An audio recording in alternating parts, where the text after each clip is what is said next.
The World Series is coming, and with it the attendant hype accompanying what will probably be the first Yankees-Dodgers bicoastal battle since 1981. There will be supersized billboards of Aaron Judge and Shohei Ohtani, or perhaps Francisco Lindor versus Juan Soto if the New York Mets sneak through, and the seasoned ball watcher will look at the hype and smirk, knowing that a utility infielder or middle reliever might ultimately be the hero.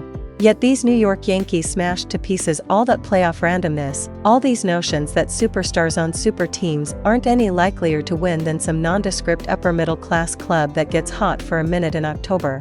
The Yankees are back in the World Series, for the first time since 2009.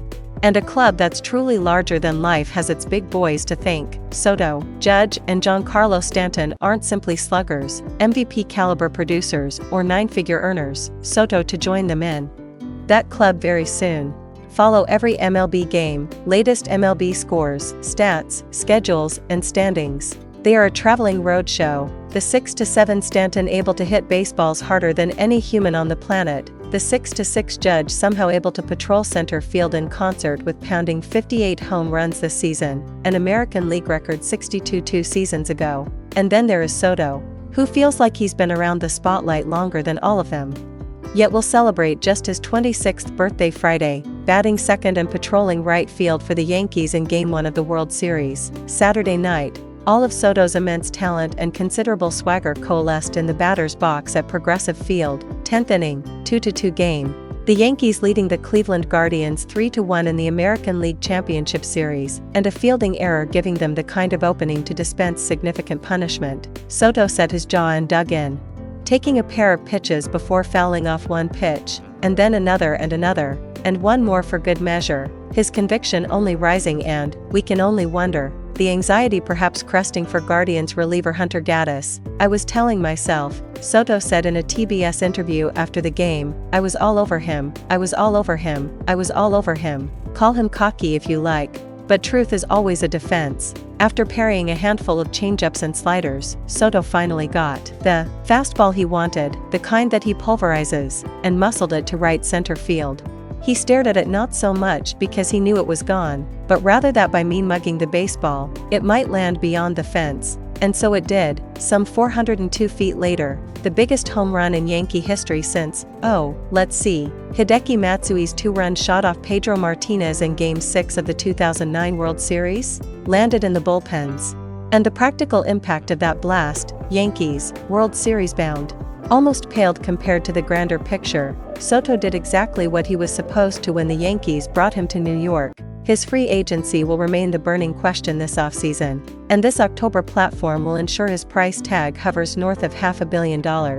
Yet whether he gets his bag in the Bronx or elsewhere, and even if the Yankees do or don't win 4 more games, the mercenary bid has been a smashing success. Not everyone loves it like Juan Soto does, or like a lot of our guys do, manager Aaron Boone said in a press conference after Game 5. He loves it. Soto hit bookend home runs in this ALCS, a solo homer to start the Game 1 scoring, and then Saturday's decisive smash. He's 11 for 33 this postseason, with a .450 on-base percentage, all this coming off a 41-homer season. Yet these Yankees have rented stars, bought them, collected expended billions of dollars in payroll since the last time they won the World Series. Yet some pluckier, wiser, better-built team would always come along and record the last out of the season that the Yankees felt was their divine right. Think about it. The San Francisco Giants have won 3 titles, the Boston Red Sox and Houston Astros 2 since the Yankees' last championship. Heck, the Kansas City Royals won consecutive AL pennants and a championship. This season, the superstars aligned.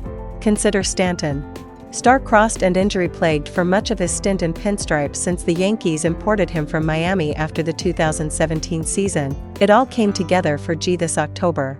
The Yankees have used him judiciously and tried to conserve his 6'6", 245-pound tight end's frame, and he rewarded them with 27 homers and, as manager Aaron Boone likes to note, a constant presence when he's in the lineup. Well, the man with 429 career home runs, an NL MVP, and a home run derby title now has an ALCS MVP trophy to add to his mantle. He hit a baseball 117.5 miles per hour Saturday night, a feat of strength that buttresses his image as Adonis on a diamond.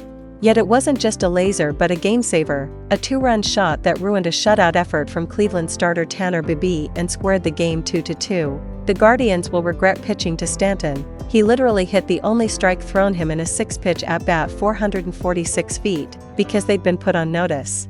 Game 1, solo homer. Game 3, go-ahead 8th inning solo homer. Game 4, go-ahead 6th inning 3-run homer. And then Saturday's blast, which was his 16th career postseason homer, all of them with the Yankees. Easy to posit that the first dozen or so were for naught. Stanton arrived with manager Aaron Boone in 2018, 1 year after Judge's epic rookie and near MVP season. They were schooled by the Red Sox in the 2018 ALDS and 2021 wildcard game. Punked by the Rays in the COVID Bubble 20 ALDS, posterized again by the Astros in the 2019 and 2022 ALCS. All the while, Stanton's $325 million contract and Judge's service time clock and all the failed expenditures kept whirring along. Yet managing partner Hal Steinbrenner made the right calls when it mattered most, re-signing Judge for $360 million and greenlighting the trade for Soto this winter. Judge's contract means he wears the biggest target for opposing pitchers to avoid, and fans and media to grouse if he's less than explosive in every series. Yeah, he showed up, a home run in Game 2 and a two-run game-tying blast in Game 3 that shook Guardians closer Emmanuel Clase to the core. Freak out if you must about small samples, but the man still has a .773 OPS and 15 homers in 53 career playoff games. It's just that now, he's got some help. Perhaps Soto will be gone next year. Maybe Stanton won't be so fortunate with his good health come next October. But right now, the Yankees are unstoppable, 7-2 this October, on their way to the World Series, taking no shorts to whichever opponent joins them. Larger than life, you might say.